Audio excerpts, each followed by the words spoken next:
Happy Days was one of the most loved shows on TV in the 70s, but then it got canceled abruptly. Why? Well, it actually all stemmed from the many dark secrets surrounding the cast members. From Erin facing grueling pressure to lose weight that eventually got her killed, to Fonzie suffering an extremely debilitating condition that made his life hell behind the scenes.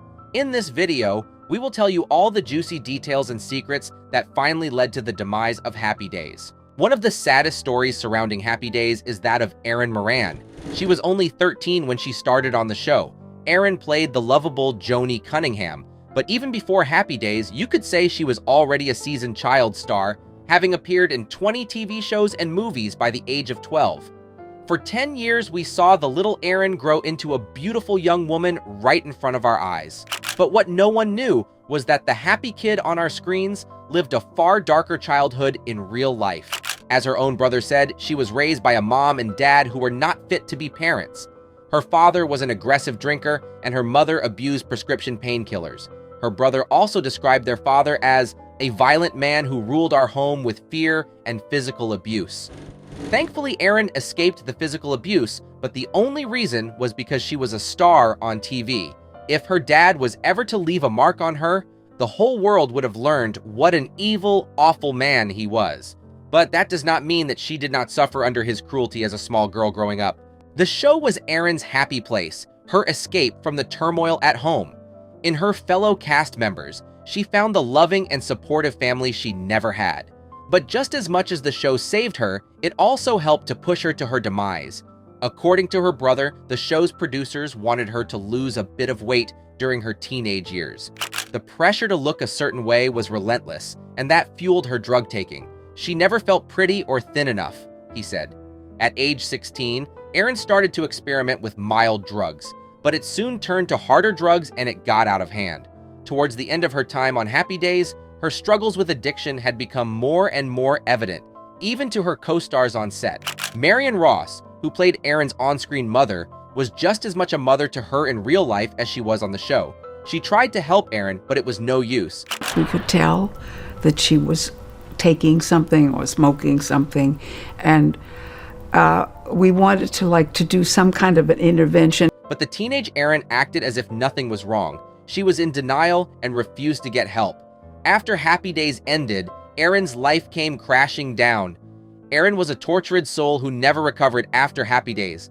Hollywood chewed her up and spat her out. She was America's sweetheart, but then she was a nobody, and it broke her heart. She struggled to find acting work, appearing in only minor roles. She also appeared in some celebrity reality shows, one of the last being Celebrity Fit Club in 2008. I'm pretty flabby and gross. Later, Erin was diagnosed with throat cancer, and in the end, she couldn't eat or drink. She kept her illness and her struggles a secret from everyone, even from her former co-stars and her own siblings. She sadly died at the age of 56 in a trailer park where she reportedly lived with her husband and mother-in-law. And Erin wasn't the only star who was hiding her terrible struggles in real life. If you hear the name Happy Days, you immediately think of Arthur Fonzie Fonzarelli. He was the coolest guy in the room, a real ladies' man. If he snapped his fingers, the girls came running. Just a tap on the jukebox and it would start playing, even without any money. He was the carefree idol all guys wanted to hang out with, and all the girls wanted to date. But in the personal life of Henry Winkler, who played Fonzie, nothing was carefree. In fact, his real life was a nightmare. Many fans may not know this, but Henry hid a terrible and debilitating condition that should have made acting impossible for him. He's had it since childhood, and at the time, no one could figure out what was wrong with him. Throughout his life, he struggled terribly to read, and he had very poor hand-eye coordination. It made life incredibly hard for him growing up. Even his parents were cruel to him and never made him feel loved or wanted. The fact that I was stupid, my parents called me stupid, my teacher, Miss Adolph, who is in the Hank Zipser books, she called me stupid. The nickname that my parents had for me was Dummer Hund, which, if you don't speak German, means dumb dog. School was hell for him, and it took him a long time to eventually graduate. After applying to 28 colleges and being rejected by 26, he finally ended up in drama school at Emerson College, and then later at Yale School of Drama. But because he could barely read the lines, he had to memorize it as best he could and improvise. Nevertheless, he performed pretty well during his time there. At 27, he took a shot and auditioned for Happy Days. He got the role of Fonzie, but that's when the real nightmare started behind the scenes. Due to his condition, he could not keep up with the other cast members when it came to script rehearsals and table reads. He would mess up his lines or forget how to pronounce certain words. In his memoir, Henry admitted, "Meanwhile, the other actors would be waiting, staring at me. It was humiliating and shameful." I couldn't read off the page, and it was embarrassing, it was humiliating. To overcome it, Henry began to ask for his scripts in advance, to study them and memorize them before rehearsals. Finally, he was able to work around his horrible condition. It was not until Henry was 31 years old that he finally figured out what was wrong with him. And how did he find out? Well, it was almost by accident when his stepson was also diagnosed with it. Only then did Henry realize that he had been battling severe dyslexia all his life. Henry was angry and furious when he finally figured it out, revealing in his memoir, "All the misery I'd gone through had been for nothing. All the yelling, all the humiliation, all the screaming arguments in my house as I was growing up. For nothing. It was genetic." And that was the worst part, but also the most ironic part. His parents treated him like a dumb dog all his life, but his condition was genetic. So his parents gave it to him and then blamed him for it. But without his dyslexia, he would probably not have scored the role of Fonzie. So, can you imagine anyone else other than the great Henry Winkler playing the Fonz? Well, Henry almost didn't get the part. The role nearly went to Mickey Dolenz, who was by then already super famous, especially for his starring role in the popular TV series The Monkees. And Henry, well, at the time, Henry was a nobody. Luckily, Dolenz was too tall for the director's liking. He towered over the other cast members, and he was a bit of an awkward fit. But what about John Travolta? There are some rumors that Travolta actually auditioned for the role of Fonzie, but did not get it. It's not hard to imagine Travolta as the slick and sexy leather jacket-wearing Fonz. Just look at his style and image in the movie Grease. See the obvious resemblance? At last, the directors went with Henry. He was completely the opposite of what they had in mind for Fonzie's character. For one, Fonzie was a biker, and believe it or not, Henry could not ride a bike at all. Remember how we said he struggled with hand-eye coordination? Well... Okay, so that's where we have a difference. I've never ridden a bike in my life. Was that just fake for the show? I did. I rode it for 17 seconds. And did you know Fonzie was originally meant to have blonde hair? Can you just imagine it? And funniest of all, Fonzie was also originally meant to wear a cloth jacket instead of his iconic leather jacket. They put me in a t-shirt, jeans, and a McGregor golf jacket. Very hard to be cool in a golf jacket. Luckily, the producers fixed that. So even though Henry was the exact opposite of what the producers wanted, when they saw him audition, they knew he was the guy for the role. But let's get back to John Travolta for a moment. Although rumors have it that he auditioned for Fonzie, we can definitely confirm something else. He did audition for another role in Happy Days, that of Patsy Weber.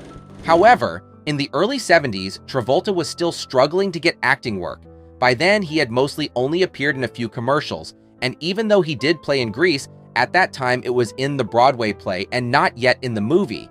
He was just 18 when he auditioned for the play, and he only managed to get a minor role, and not the lead role that he would later play in the film. In fact, Travolta's goofy Broadway character Duty was so minor that the character was pretty much sidelined by the time it came to the movie. But anyways, the little-known Travolta failed the Happy Days audition and couldn't land a spot on the show. So the role of Patsy went to Anson Williams, who would later joke that he saved Travolta's career.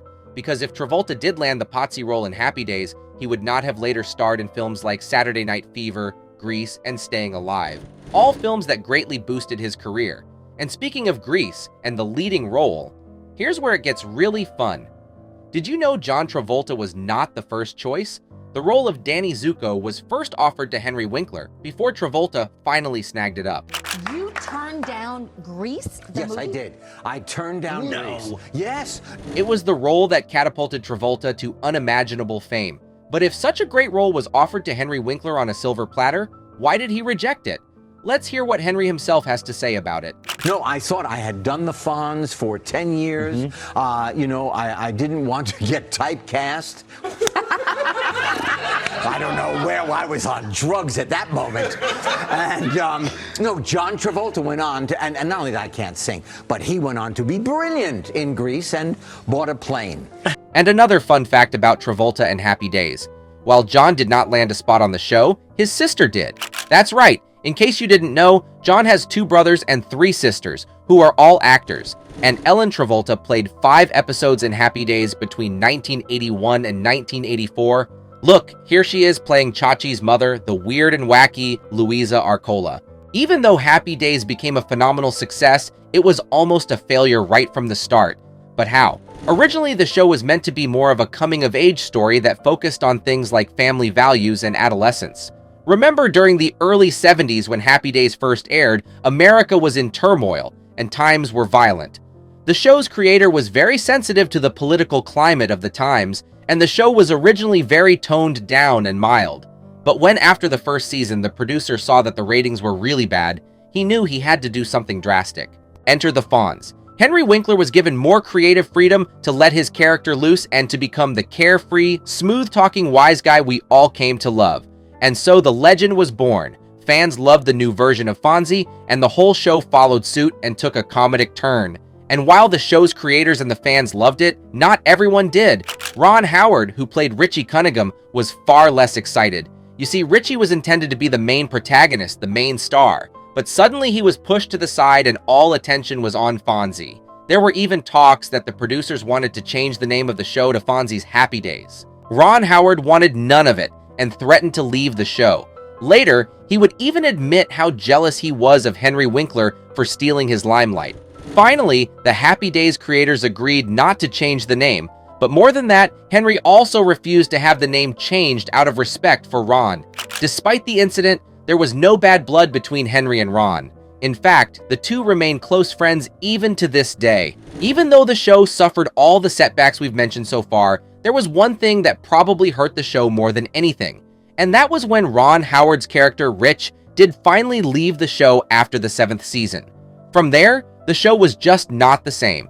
And even Fonzie started to become more and more mature and drifted away from the character fans fell in love with in the first place. Something else that hurt the show was the hit TV series, The A-Team.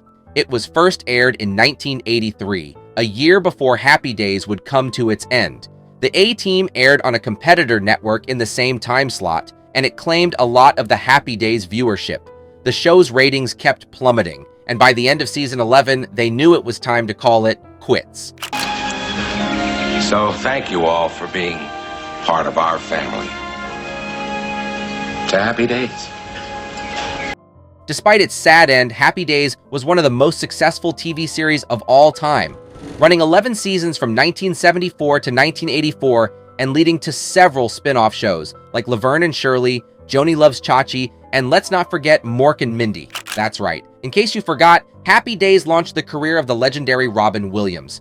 Before Happy Days, he had only appeared in a few minor roles. He made his first appearance as the much-loved alien Mork in 2 episodes of Happy Days. He was such a fan favorite that he got his own show. Even though the show and its cast hid such dark secrets behind the scenes, we will always remember the show for the joy it brought to millions of viewers across the world. Indeed, to Happy Days. If you enjoyed this video, there's a good chance you'll also enjoy the one showing on your screen right now. Click, enjoy, and don't forget to subscribe to the channel. See you on the next one.